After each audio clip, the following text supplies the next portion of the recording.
My narcissistic mother insisted I hand over my savings to pay off her debts, screaming, "You owe me for giving you life." When I refused, she threatened to disown me. The next day, she tried to open a credit card in my name, only to discover I had already frozen my credit. Her face went ghost white as the banker said, "Ma'am, that's illegal." I, 29 male, grew up with a mother who believed the world revolved around her. Sharon never saw me as a person, only an extension of herself.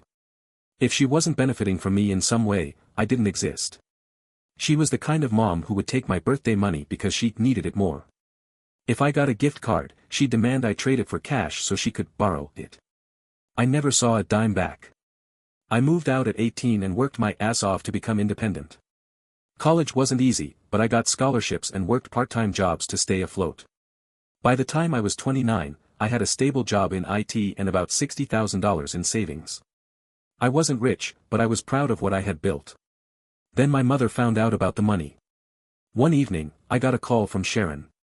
That alone was weird because she usually only texted when she wanted something. "Sharon, hey, sweetie. You know I love you, right?" Instant red flag. She never spoke like that unless she was about to ask for something. Me, what do you need? Sharon, sighing dramatically, why do you always assume I need something? I just wanted to talk to my son. Anyway. I need a favor. There it was. Sharon, I need $50,000. Just for a little while. I'll pay you back. I almost dropped my phone. Me, that's almost everything I have. Sharon, and? You have a good job. You'll make it back in no time. I need it more than you. Me, for what? She went on a long rant about how she was behind on rent, credit cards, utilities, and how life was just so unfair to her. She blamed everyone, her bosses, the economy, even me for not helping more. Me, I can't just give you $50,000. Her voice immediately changed. The fake sweetness was gone. Sharon, excuse me. I am your mother. I raised you. I fed you. I sacrificed everything for you. You owe me. I took a deep breath. Me, I don't owe you my savings. Silence. Then she exploded.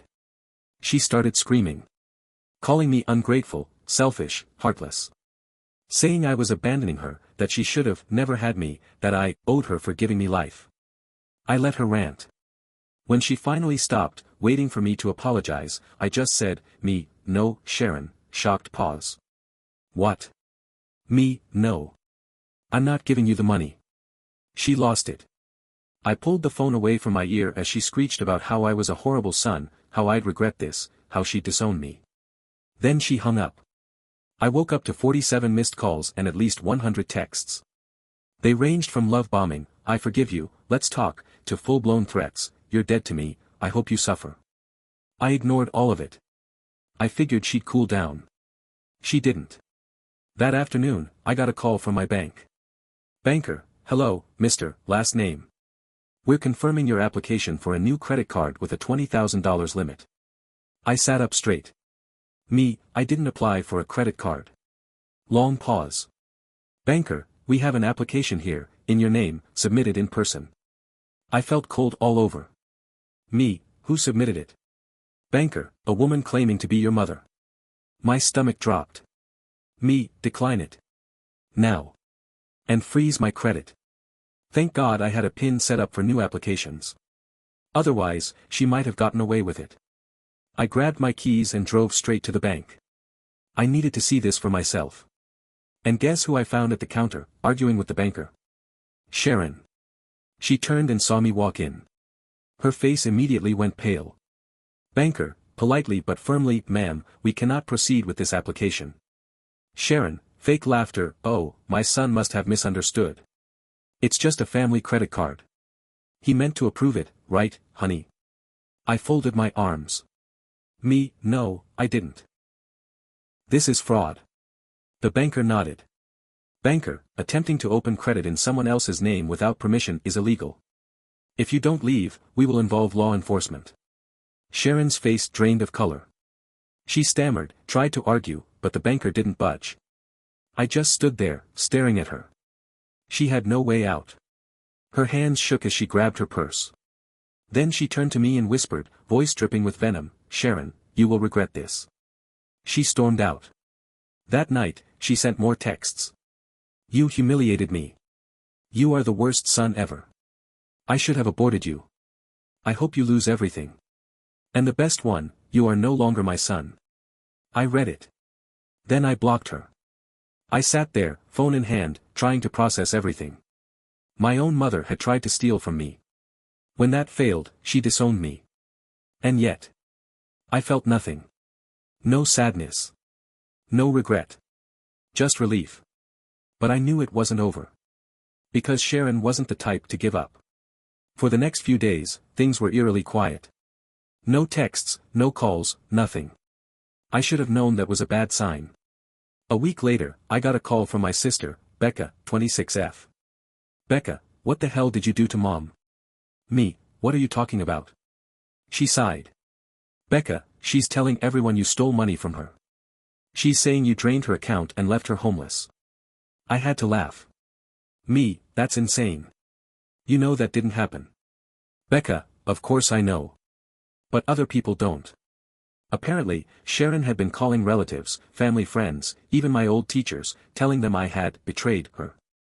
She told people I had taken her life savings, which didn't exist, maxed out her credit cards, which she did to herself, and left her destitute. A few aunts and uncles bought into it. One of them, my Aunt Lisa, even messaged me, "Aunt Lisa, how could you do this to your mother? She gave you everything." I didn't even respond. "Becca, she's trying to turn the whole family against you." I sighed. "Me. She can try. I don't care." But then Becca said something that made my blood run cold. "Becca, it's worse than that. She's trying to get into your bank account." Turns out, Sharon hadn't just given up after the credit card incident. She was still trying to access my money. Becca told me that Sharon had been asking around, digging for personal details about me. Birth date, security questions, anything she could use. Then, one morning, I got a fraud alert from my bank. Someone had tried to reset my online banking password. They failed the security questions 3 times. I called the bank immediately. "Me, do you have any details on who tried to reset my password?" The customer service rep hesitated. "Rep, it was done over the phone, and the caller said she was your mother." I exhaled slowly. "Me, she's not on my account. She has no access. If she tries again, report it as fraud." The rep agreed and locked my account down. I added extra security layers, 2-factor authentication, voice recognition, the works. Then, I called Becca. "Me, you were right. She's still trying to steal from me." Becca cursed under her breath. "Becca, she's lost it. She's desperate." I knew she was right. And desperate people are dangerous. 3 days later, there was a loud knock at my door. I wasn't expecting anyone. When I opened it, 2 police officers were standing there. "Officer, are you?" my name. My stomach dropped. "Me, yes. What's going on?" "Officer, we received a report that you were financially exploiting your mother. We need to ask you a few questions." I felt dizzy. She actually called the cops on me. I let them in. They asked if I had stolen money from her, if I had access to her accounts, if I had been neglecting her needs. I explained everything. I showed them the credit card fraud attempt. I showed them the bank alert. I even showed them the texts where she disowned me. They listened carefully, taking notes. Then one of them sighed. "Officer. This isn't the first time we've had reports like this." I blinked. "Me, you mean, she's done this before?" The officer nodded. "Officer, there's a history of her making false accusations. But we still have to investigate." They left after about 30 minutes. But I was shaken. She was willing to drag the police into this. What was next? A week later, I was at work when I got a call from my landlord. "Landlord, hey, man. The cops came by your place today." I froze. "Me, again?" "Landlord, yeah. They said they got a report that you were in distress. Something about suicidal behavior." I felt like I had been punched in the gut. That was one of Sharon's old tricks. She had called a fake wellness check on me. She did this to control people. If she couldn't reach you, she'd send the cops, making sure you had no choice but to deal with her drama. My landlord reassured them that I was fine, that I wasn't even home. But I was furious. She was escalating. She had tried to, white heavy checkmark, steal my money. White heavy checkmark, ruin my reputation. White heavy checkmark, get me in legal trouble. White heavy checkmark, make the police harass me. And now, she was trying to paint me as unstable. I knew what she was doing. She wanted to break me down. She wanted to force me into contacting her. But I wasn't going to give her what she wanted. I wasn't going to let her win. At this point, I knew Sharon was escalating. She had tried to steal from me. She had tried to ruin my reputation. She had tried to get me in legal trouble. She had even sent the police to my home under false pretenses. But I still wasn't prepared for what she did next. A few days later, I got another call from my bank. "Banker, sir, we need to verify some recent activity on your account." I tensed. Me, what kind of activity? "Banker, there was an attempt to withdraw $5,000 from your account this morning. The person provided your account number and some personal details, but they failed the security check." I froze. Me, where was this attempted? Banker. An in-person transaction at a bank branch in a different city. That's when it clicked. Sharon must have found old banking paperwork of mine, probably from when I lived at home. She had my account number. She must have thought that if she walked into a different branch, she could convince a teller to let her withdraw my money. Me, what did the person look like? The banker hesitated. "Banker, we can't legally disclose that, but, the person claimed to be your mother."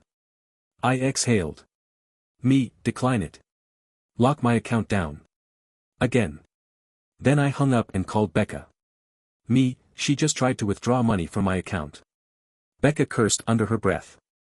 Becca, she's not going to stop, is she? No. No, she wasn't. And I needed to get ahead of her. The very next day, I got an email from an attorney. It was a generic Gmail address, but the email looked semi-professional. The subject line: "Urgent legal notice regarding your mother." I opened it. The message claimed that I was being sued for financial neglect of my mother. It said I was legally required to provide financial support, and if I didn't comply, I could face criminal charges. I read it twice. Then I laughed. It was so badly written. Misspelled words. Random bold text. A fake legal threat that didn't even cite actual laws. And the best part? At the bottom, there was a payment link where I could settle the case out of court by sending money to an unverified Cash App account. I called Becca immediately. Me, Mom just sent me a fake lawyer email. Becca, are you kidding me? Me, she's trying to scare me into sending her money. Becca groaned. Becca, what is wrong with her? Then she paused. Becca, oh my God. That explains something. Me, what? Becca, Mom called me last night, freaking out. She told me that Dad left behind a secret inheritance and you're trying to keep it from her. I blinked. Me, what the hell? Our dad left when I was 7. He was a deadbeat. He never had money. There was no inheritance. Sharon had made it up. She had convinced herself that I was hiding a fortune from her. And now? She was so sure that she was willing to fake a lawsuit to try to scare me into giving her money that didn't even exist. She was completely unhinged. A few days later, my landlord called me. Landlord, hey, man. The cops came by again. I groaned. Me, let me guess. Another fake welfare check. Landlord, no. This time, it was an ambulance. I felt my stomach drop. Me, what? Landlord, yeah. Someone called 911 and said you had overdosed. Paramedics showed up trying to get into your apartment. I sat down, gripping my phone. Me, you're kidding. Landlord, nope. They tried calling you, but you didn't answer, so they almost broke in. I stopped them. I checked my phone. 3 missed calls from an unknown number. Sharon had sent an ambulance to my apartment. Not just a wellness check. A full-blown fake overdose report. She wanted me to wake up to paramedics breaking down my door. I had no words. This was beyond anything I had imagined. I didn't hear from Sharon for a couple of weeks after that. Then Becca called. Becca, Mom just called me. She says she's homeless. I rubbed my temples. Me, she's lying. Becca hesitated. Becca, I don't think she is. Apparently, after burning through her credit cards, getting evicted, and failing to scam money out of me, she had finally hit rock bottom. But instead of taking responsibility, she started telling people that I stole her house. She went around claiming that I had secretly taken out a second mortgage in her name, that I had sold her belongings, and that I had forged documents to evict her. None of that was true. But she told the story so well that some people believed her. She even went to a local church and told them she was a helpless old woman abandoned by her son. They gave her a hotel room. She then called Becca and said, "Sharon, your brother stole everything from me. I have nothing left.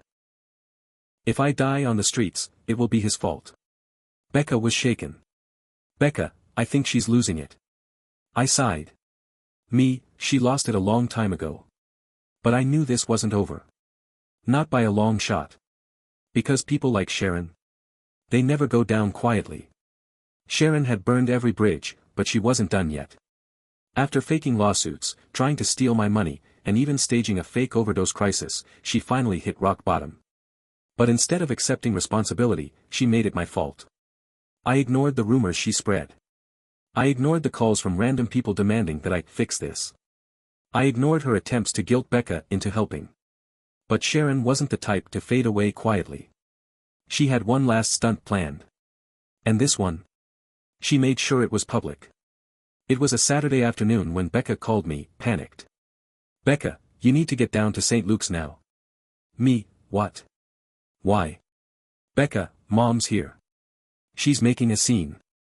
St. Luke's was the church she had scammed for a free hotel room.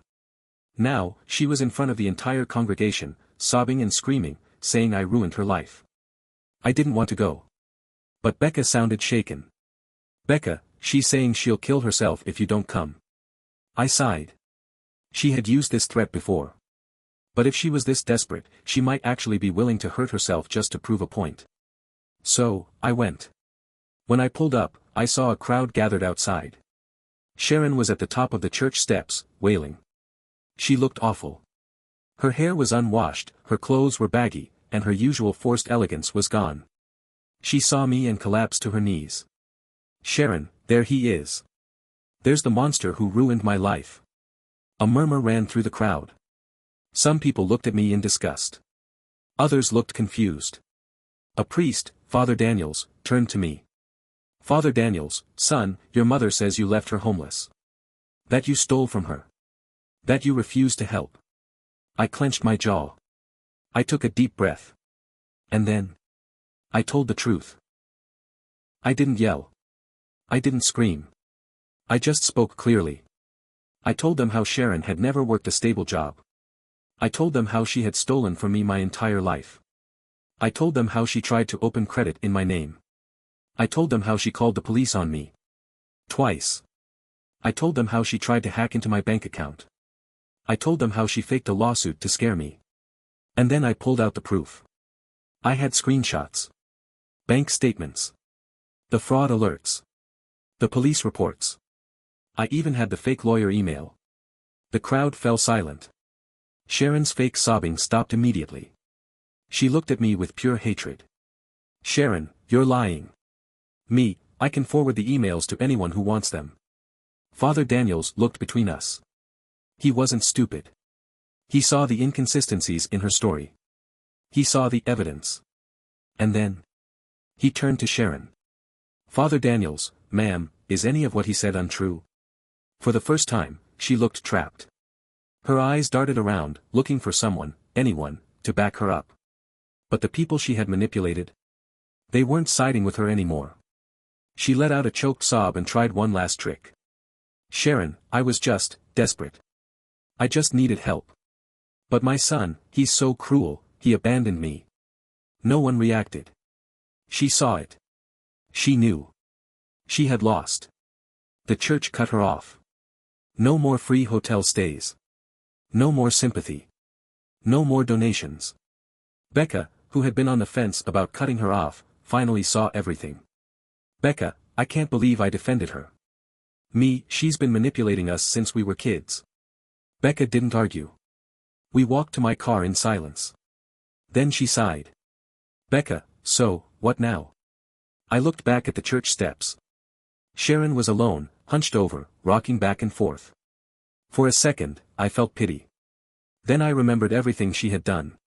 And I let it go. Me, nothing. We move on. A week later, Sharon called me from a new number. I didn't pick up. She left a voicemail. Her voice was flat. Emotionless. Sharon, you think you won? You think you can just erase me? I will always be your mother. And one day, you'll need me. You'll regret this. You'll be sorry. I blocked the number. And for the first time in my life, I felt free. Sharon wasn't just a bad mother. She was a parasite. She didn't love me, she loved what she could take from me. It took me 29 years to realize that. But now, I finally understood. Family isn't blood. Family is the people who love and respect you. And Sharon? She wasn't my family anymore. She never really was.